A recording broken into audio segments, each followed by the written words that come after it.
Bacaan apa kia tuh tadi ya. Itu dalam selesai sholat apa terserah? Terserah. Tapi lebih utama habis sholat. Karena habis sholat itu babul mustajab maftuhah, pintu pengijabahan doa masih terbuka.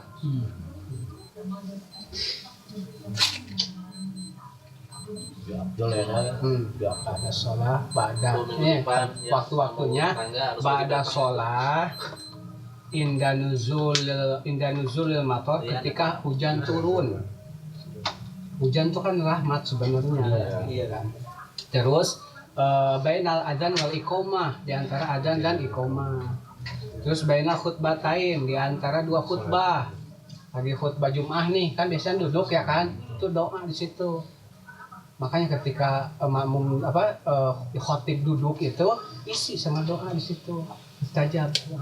Terus udah gitu ketika ketika bertemunya dua orang muslim, ketika bertemu salaman baca sholawat di hati. Kita salaman nih, Muhammad baca di hati, langsung doa mustajab. Sebenarnya makanya banyak salaman itu bukan salaman. Kenapa? Menginginkan kita keberkahan doa, karena pas salaman ini doa mustajab, doa dikira baca salawat. Makanya ketika doa habis itu Pak, doa khairukum man awal lebih taslim itu kan, sebaik-baiknya kalian tuh yang mendahului salam. Assalamualaikum, salaman, kemudian gitu kita baca salawat, langsung kita doa di situ. Ya Allah, apa kita sebutin itu di antara. Santuy ngertiin doa itu mau apa? Berurunya cewek. Aduh, Amin. naik gaji. Dalam dulu. Pak, kalau pengen kaya Boleh Pak ya. Saya Dulu kayak kaya Pak. kerja dong kayak kagak. Iya Pak. Apa dari salah Pak ya? Koreksi dulu dah, koreksi. Salah. Apa kita mesti usaha sendiri atau tetap ikut Pak? Dulu biasanya kalau orang muda jarang sukses Tat ya. Ada yang salah Di balik suksesnya seorang pria ada seorang wanita. Kalau wanita jangan seorang pria. Kekayaan itu bukan dilihat dari banyaknya malun, bukan dilihat dari banyaknya uang. Yang penting cukup. Karena banyak orang yang banyak uang tetapi hatinya miskin. Maksud kaya. Oh, dengerin. Diam. Coba kita bahasanya begini, ketika seseorang yang hatinya kaya, mereka mempunyai sedikit apapun yang dimiliki, senang, tidak pernah hatinya itu mengeluh. Tetapi banyak orang yang memiliki harta banyak tetapi tidak bisa menikmati hartanya. Gitu. Karena sebaik-baiknya harta itu mayan fauka wa in qalla. Sebaik-baiknya harta itu apa harta yang memberikan manfaat kepadamu walaupun sedikit. Gitu. Segala sesuatu, harta apapun sedikit besar pun yang bisa memberikan kemanfaatan buatmu itu adalah hartamu. Ketika seorang ulama mengatakan begini, menguji muridnya, engkau punya uang berapa? 10.000. Coba engkau sedekahkan, terserah kamu aja. Disedekahin sama anak itu, sama muridnya itu berapa? 3.000. Disedekahin dari 10.000. Maka ulama itu bertanya sama muridnya, "Wahai muridku, uangmu itu sekarang berapa?" Diambil 3.000 berarti 7.000 ya kan. "Wahai guruku, uangku 7.000." Maka gurunya menolak, bertanya, meluruskan, "Bukan, muridku, uangmu itu adalah 3.000 bukan 7.000. Kenapa? Padahal kan yang dipegang ini adalah 7.000 punya saya." Kata muridnya, kata gurunya, "Bukan, uangmu yang 3.000. Kenapa 3.000? Yang 7.000 akan hancur, habis. Yang 3.000 sampai akhirat." Begitu. Jadi memahami harta itu bukan kemegahan, bukan kebanyakan. Tapi apa? Sesuatu yang bisa memberikan manfaat. Pokoknya kita punya harta, punya HP, dijadikan manfaat nih HP ini untuk silaturahmi, atau untuk apa? Tuh, rezeki ente itu. Bisa membawa ke akhirat. HP itu. Tapi kalau seandainya untuk apa? Hancur, rusak. Di dunia aja udah rusak. Nggak ke bawah, ke akhirat. Gitu. Jadi sebenarnya harta itu ialah harta yang kau bisa bawa sampai akhirat. Jadi jangan lihat besar kecil, jangan dilihat. Apakah itu besar? Banyak orang yang kaya nggak bisa menikmati kekayaannya. Sampai tidak bisa tidur. Gitu kan? Kenapa? Karena memikirkan hartanya. Coba banyaklah orang-orang yang hartanya sedikit tapi tidur enak, makan enak, ngopi tiap hari. Ya kan umpamanya kan gitu kan. Tiap hari ya. Itu. Sembari mencocean lagi. Cocean lah. Gini gemes. Subhanallah. Ketenangan gitu kan. Tenang ya, Wampau dong. Kerja kagak ngerokok dong. kalau nggak dari sana, kayak kiri bersolat. Mana? Jadi habis batu hijau ada. Dulu pernah Sayyidina Abu Bakar As-Siddiq sama Sayyidina Umar bin Khattab radhiyallahu anhu. Ini kedua sahabat ini selalu berlomba-lomba dalam berbuat kebaikan. Apa berbuat kebaikan? Karena kan kata Rasulullah SAW bahwasanya Sayyidina Abu Bakar itu orang yang paling pertama setiap aku merintah. Ketika Rasulullah SAW memerintahkan ini, pasti yang pertama kali sahabat yang melakukan apa yang diucapkan Rasulullah SAW adalah Sayyidina Abu Bakar. Sampai-sampai di suatu pagi Rasulullah SAW bertanya kepada sahabatnya, wahai sahabatku, siapa yang pagi ini menjenguk orang yang sakit? Siapa yang menjawab? Saya, wahai Rasulullah. Sayyidina Abu Bakar. Siapa yang hari tadi yang mengantarkan jenazah? Siapa lagi yang ini bertunjuk tangan? Sayyidina Abu Bakar As-Siddiq. Setiap pertanyaan yang ditanyakan oleh Rasulullah SAW tentang amal-amalan, Sayyidina Abu Bakar yang ini tunjuk tangan. Akhirnya Sayyidina Umar bin Khattab ingin mendapatkan simpati Rasulullah SAW karena para sahabat itu sedih kalau seandainya Rasulullah nggak bertanya atau mungkin memalingkan wajahnya, sedih. Sampai-sampai para sahabat itu menunggu di depan rumahnya Rasulullah SAW. Sampai-sampai masuknya Rasulullah SAW ke rumahnya, sahabat itu ikut. Kenapa wahai Rasul, aku tidak ingin malam ini tanpa aku memandang wajah. Begitulah para sahabat kecintaannya. Maka ketika Sayyidina Abu Bakar nomor 1 di antara para sahabatnya, Sayyidina Umar ini ingin lebih. Gitu. Aku ini berlomba dengan Sayyidina Abu Bakar. Ketika begitu Rasulullah SAW memerintahkan untuk bersedekah. Ketika memerintahkan untuk bersedekah, maka Sayyidina Umar bersedekah langsung banyak uang. Rasulullah, aku bersedekah untuk fakir miskin di ahli Madinah. Apa yang kamu sedekahkan? Aku sedekahkan setengah dari hartaku, wahai Rasulullah. Terus keluargamu bagaimana, wahai Umar bin Khattab? Aku udah sisakan untuk keluargaku, dan aku ini adalah untuk kaum muslimin, fakir miskin di Madinah semuanya. Aku udah sediakan sedikit. Maka datanglah. Akhirnya Abu Bakar datang. Wahai Rasulullah, aku menyedekahkan ini semua harta. Lalu bagaimana dengan keluargamu? Keluargaku aku titipkan kepada Allah. Semuanya itu untuk kaum muslimin. Bener, Abu Bakar gak bisa dikalahin. Gitu kan? Makanya ketika begitu Rasulullah SAW bertanya kepada Malaikat Jibril, wahai Malaikat Jibril, bagaimanakah pahalanya kebaikan-kebaikan Sayyidina Umar bin Khattab? Maka Malaikat Jibril menjawab, wahai Rasulullah SAW, seandainya seluruh umat selain Umar bin Khattab, seluruh umat ditimbang kebaikannya, maka lebih berat kebaikannya Umar bin Khattab. Seluruh umat nih ditimbang kebaikannya sampai hari kiamat, ditimbang dengan kebaikannya Sayyidina Umar, maka lebih berat kebaikannya Sayyidina Umar bin Khattab. Lalu Rasulullah SAW bertanya lagi, wahai Malaikat Jibril, lalu bagaimana kebaikan Abu Bakar As-Siddiq? Kebaikan Abu Bakar As-Siddiq itu lebih dari kebaikan Sayyidina Umar. Berarti gimana? Maka Sayyidina Abu Bakar itu di antara sahabat yang membawa sahabat-sahabatnya atau yang membawa para pencintanya masuk surga tanpa hisab di antaranya. Seperti Sayyidina Abu Bakar, Sayyidina Umar, Sayyidina Utsman, Sayyidina Ali, terus sahabat yang 10, lalu sahabat yang 70.000 itu para sahabat dan kaum muslimin itu masuk surga tanpa hisab. Lalu setiap orangnya itu membawa 70.000 lagi. Gitu. Itu adalah atas permintaan Rasulullah SAW.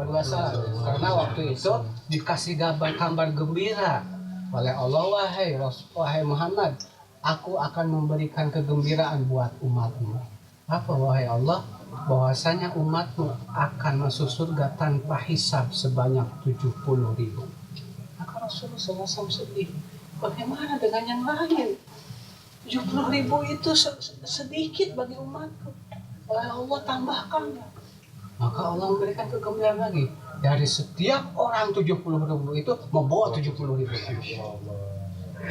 Putus. Banyak berarti. Iya. Belum para ulama yang bawa lagi murid-muridnya gitu kan. 10.000 kali 70.000. Yang penting kita wafat dalam keadaan iman. Amin.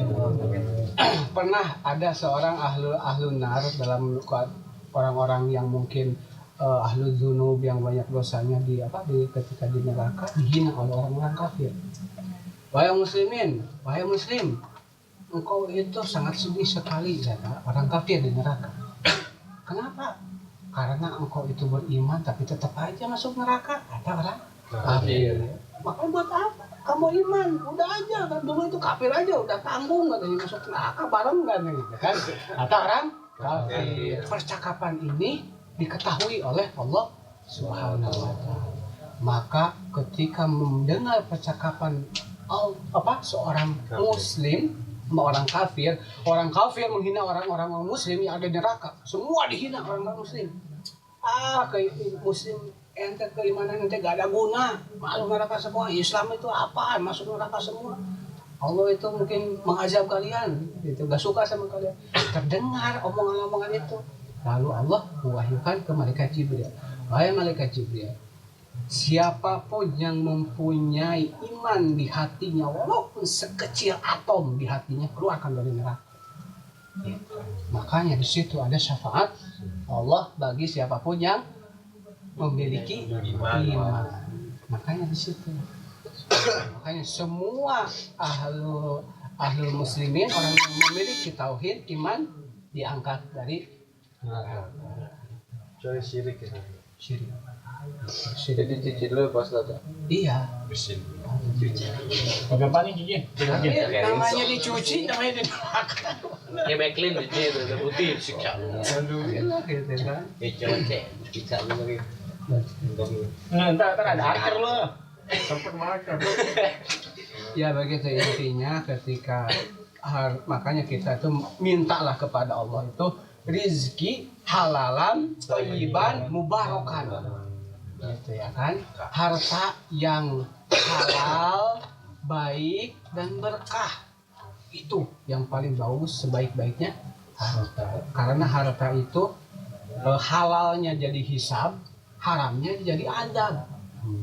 Halalnya aja dihisab. Makanya ketika orang-orang dihisab itu, kalau harta itu dua pertanyaannya, dari mana, untuk apa. Jadi ya mudah-mudahan kita diberikan kelancaran rezeki, yang baik, yang berkah, yang bisa membawa kebaikan ke akhirat. Amin. Besok jangan pegang lagi ya Lam. Jangan pegang lagi besok. Bikin motor Mau begal. ngaji hari Rebu jangan ragu-ragu lah. Mau ngaji hari Rebu jangan ragu-ragu berangkatnya udah. Kamis. Rebu malam Kamis ya. Ini ragu-ragu alam. Ragu-ragu dibuka. Iya, Takut banget. Gila. Kita belum salah lo.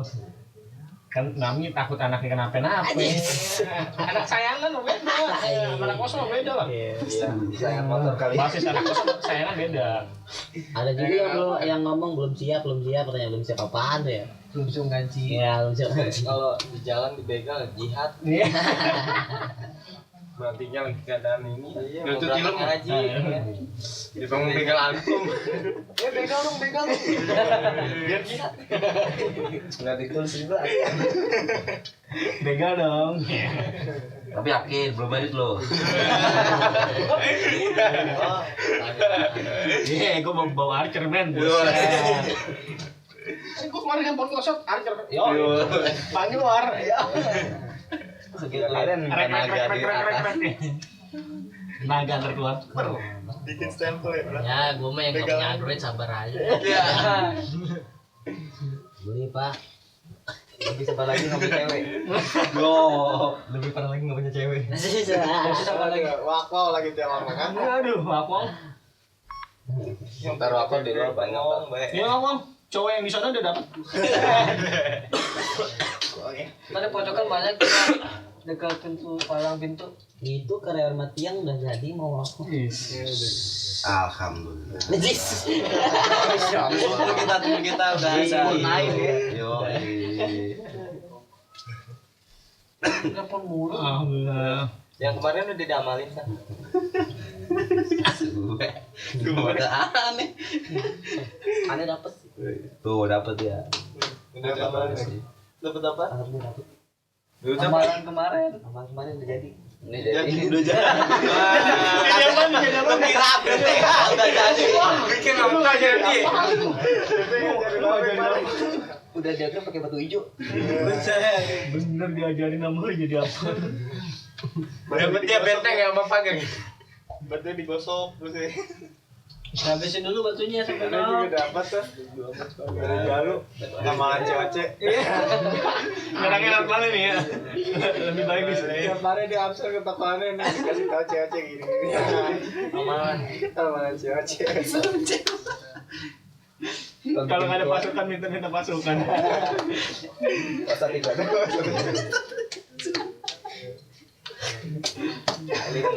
Talim cewek. Lagi pengin tuh ya. Bikin kliennya. Doain Ani ya, Ani diserang. Masya Allah. Jadi sabar ya sabar. Semoga ada yang mau balas. Tuh lagi diuji. Kirimin Al-Fatihah. Orang kirimin pasukan, kirimin Al-Fatihah. Ya, namanya Enggak sabar tembus aja. katanya, enggak tembus. Enggak tembus. Enggak tembus kenapa teh? Jangan. Pakai barber level 7 mana tembus. Pasukannya suruh sholat dulu.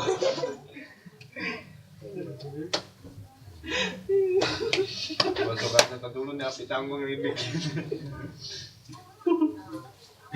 Yang belum rampok kan.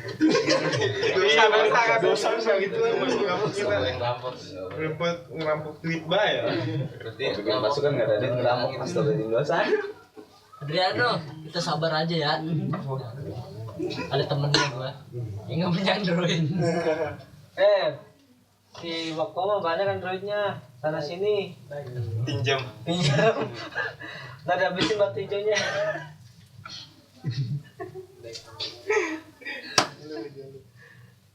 Ya tahlilan pasukan aneh mati. Minta pasukan dong, langsung ngerek ya. Doain diserang, ntar jihad. Kalah jadi batu nisan. Iya. Jajaannya habis jajaannya. Gak putus ada. Jadi Exilnya habis minta pasukan. Oke ada yang diserang ya. Weh jangan ngerampok ya dosa gitu. Tulis ya di situ ya. Pak Ustadz, maaf, mau nanya lagi, boleh nggak kita ngasih pengemis? Sedekah pengemis? Iya itu dia. Kan kadang ada yang boleh, ada yang nggak boleh gitu. Nah itu minta penjelasan dulu. Yang nggak boleh itu ta'diban, memberikan adab. Maksud adab itu bukan siksaan, tapi ta'diban itu untuk mendidik supaya apa? Supaya Dewa Kamis itu mungkin bisa berusaha. Ya, tapi ada dua kemungkinan, apakah kita mengasih pekerjaan atau mengasih uang, tapi ala niatin dengan niat Seperti apa? Seperti apa ada pengamen. Kita kan nggak tahu, ya kan? Pengamen itu uangnya untuk apa? Ya kan, tidak tahu. Tapi kita mungkin ingin mengasih. Bolehlah mengasih, tapi ala niatin dengan niat ya inilah untuk makan umpamanya, atau niat-niat baiklah, kita husnudzon, baik sangka gitu ke dia. Karena apa? Kalau seandainya dia melakukan keburukan dengan uang itu, nggak ada, kita nggak akan kebagian dosanya. Justru kita kebagian pahalanya. Pahala apa? Pahala sedekah gitu. Atau mungkin ingin mendidik seorang yang pengemis gitu ya kan, mungkin kita kasih dipertanya, kamu ada pekerjaan enggak? Aduh. Kita kasih Biasa sama Mami bawa sendok tuh. Nah, ini sendok. kita kasih pekerjaan gitu. Bisa lah membantu, banyak lah cara membantu gitu ya kan. Tapi kalau seandainya kita nggak mau ngasih pakai adab begitu, nggak ngasihnya, jangan sampai kita dimarah-marahin gitu. Kasih adab gitu. Pakai minimal lah kita senyum sama dia gitu kan. Jangan sampai kita merengut atau istilahnya seolah-olah kita benci sama dia. Jangan gitu. Ya minimal kita senyum dengan mengatakan maaf ya Mas atau Pak, saya nggak ada uang atau gimana. Tapi kita jangan, seandainya kita emang punya uang, bilangnya jangan nggak ada uang. Maaf ya, mungkin lain kali gitu. Mudah-mudahan orang lain ada yang ngasih gitu. Kalau istilahnya maaf nih nggak ada uang, takutnya kita bohong. Iya. Kalau gua nggak ada uang, kan duitnya hilang beneran. Ya nyesek deh ya kan. Pakai adab lah, pakai adab, bahasa yang enak gitu. Buat yang Indonesia. Ini buat makan ya, jangan jangan. Kan bepak ini lagi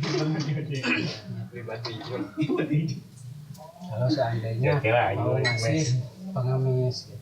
Ya gak apa-apa. Sebenarnya kalau seandainya mau ngasih juga gitu, seandainya kita punya kelebihan, ya gak apa-apa kasih. Karena kita dapat pahala dari ngasihnya. Kalau udah dipakai sama dia, itu bukan urusan kita, urusan dia. Kita jangan kebagian dosanya. Justru kita kebagian pahalanya, pahala ngasih, berbuat baik pada orang lain. Kalau seandainya kita membantu orang lain, maka Allah membantu kita. Akan membantu. Oke, kalau ngirim pasukan jangan pakai. Iya lu. Pasukan tadi lu udah gua bagi, masa nggak mau bagi gua lu gitu bilangnya. Punya pasukan banyak bilang nggak ada. Oh, hilang beneran pasukan. Udah minta tolong Goblin masukin dong. Nggak dikasih. Nggak punya. Tapi bener juga Goblin kan tukang rampok ya. Jangan deh. Nggak punya. Mati semua akhirnya. Berarti boleh ya Ustaz ya ngasih gitu ya. Semuanya ini bukan sombong ya. Kita punya 50, tapi 100.000 gitu. Kan? Bukan sombong nih ya. Bawahnya. Enggak bukan sombong, bukan pamer. Tahu lu dari mana kan? Iya. Terus kan itu bukannya malah ini bikin mending ngemis bayar lah, dapat 100.000 dari sangan misalnya gitu. Ya bukan sombong. Yang minta-minta bukan yang ngamen. Iya, ditanya pengemis aja. Enggak beda kalau misalnya ngamen sama Iya. minta-minta. Kalau seandainya udah ketahuan mungkin dia istilah masih kuat, Iya masih kuat, tapi dia kan? masih ngemis, bukan yang Masih ngamen. ngemis, maka ditakdib, diadab atau dikasih didikan. Mungkin kita tanya dulu, Bapak tinggal di mana? Atau mungkin kalau seandainya mau nanya, Bapak sama siapa, sama keluarga atau apa, ada pekerjaan apa, apakah cuma ini aja, ini seperti gitu. Kalau seandainya memang dia maunya cuma minta-minta, kasih takdib dan kasih adab, kasih tarbiyah gitu. Maaf ya Pak gitu. Mungkin saya belum bisa ngasih, mungkin Bapak bisa mencari atau mencari berusaha atau begitu. Jadi iya, ketika kita mengasihnya nggak jadi dosa, Kenapa? Karena niatnya ingin mendidik. Ada pernah ada seorang ibu-ibu ya kan di perumahan saya. Itu ibu-ibu setiap Jumat tuh sering minta-minta ke perumahan gitu ya kan. Pas satu minggu pas kemudian dipanggil ke masjid, ditanya, Ibu udah punya pekerjaan belum ya. Udah, kalau belum punya pekerjaan, saya kasih uang dari masjid buat ibu kerja, jualan gorengan kata saya gitu kan, atau apa Apa bilangnya kata ibu? Enggak Pak, saya mah suka minta-minta aja. Kata ibu. Iya. Wah, susah. Iya, padahal udah dibantu. Gitu ngomongin, Sa. Udah dibantu dari masjid setiap bulan, kadang-kadang ada buat fakir miskin di antara ibu itu. Gitu. Terus ditanya ibu, uang dari masjid ya buat apa? Saya buat bayar hutang, katanya. Hutang kemana? Ini katanya, ternyata si ibu itu minjem uang itu ke rentenir. Kalau rentenir kan dilipat ganda ya kan, bayar. Udah dikasih tahu ibu, jangan sampai minjem uang kegituan. Udah ke masjid aja. Tapi jadi kesukanya walaupun udah dikasih pekerjaan gitu, si ibu itu bilangnya, saya mah nggak mau kerja, sukanya saya mah minta aja. Oh, lah. Karena lebih gede. Nah, penghasilannya lebih gede sih bro. Itu masya Allah. Masih apa ini? Gue nanya apa? Kemarin aja lu. Yang di 15 juta di gerobak. Jangan salah, cepet hari berapa Pak? Jadi gini, nanti di akhirat itu ada orang-orang yang malu. Ketika dihisab itu malu, sampai-sampai mereka menutup wajahnya dari makhluk. Siapa itu yang malu itu? Ya orang yang minta-minta. Pisang, lu nggak boleh minta pasukan sama gua. Jangan sampai sekuat, kalau seandainya masih kuat atau apa, jangan sampai minta gitu. Kita berusaha aja.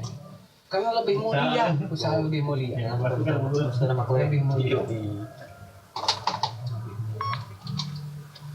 Sampai apa ketika ini Imam Abu Hanifah itu sering dipanggil oleh raja kerajaan untuk apa? Untuk memecahkan masalah keilmuan, kenegaraan. Karena zaman dulu itu semua peraturan raja itu meminta nasihat ulama. Makanya Islam zaman dulu itu kuat. Kenapa? Karena segala sesuatu pemerintahan yang akan dikerjakan oleh pemerintah selalu meminta nasihat kepada ulama. Setiap ada masalah selalu Imam Abu Hanifah dipanggil. Setelah dipanggil, Imam Abu Hanifah sebelum pulang oleh raja ini dikasih dinar. Satu kepok ini dinar. Setiap itu dipanggil oleh raja. Tetapi apa yang dilakukan oleh Abu Hanifah? Yang diberikan raja itu nggak pernah dipakai.